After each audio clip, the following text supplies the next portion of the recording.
Thursday evening இன்றைக்கி டின்னருக்கு பார்த்தீங்கன்னா 1 பாட் சாம்பார் சாதம் தான் செஞ்சுருந்தேன். இந்த ரெசிபி வந்து ஷேர் பண்ணியிருக்கேன். உங்களுக்கு தேவைப்பட்டால் செக் பண்ணி பாருங்கள். சாம்பார் சாதத்துக்கு நம்ம சாம்பாரில் என்னென்ன வெஜிடபிள்ஸ் போடுவோமோ எல்லாமே நம்ம ஆட் பண்ணிக்கலாம். இன்றைக்கி நான் பார்த்தீங்கன்னா முள்ளங்கி, கேரட் அப்புறம் உருளைக்கிழங்கு 3 தான் ஆட் பண்ணியிருக்கேன்.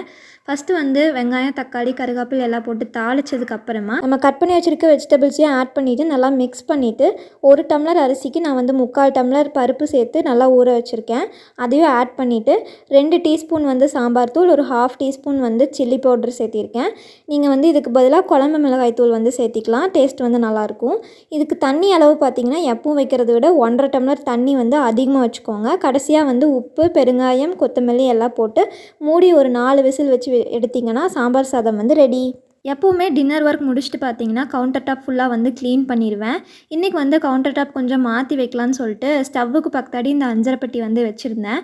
எப்படி இருக்குன்னு சொல்லி கமெண்ட்டில் சொல்லுங்கள். தேங்க்ஸ் ஃபார் வாட்சிங்.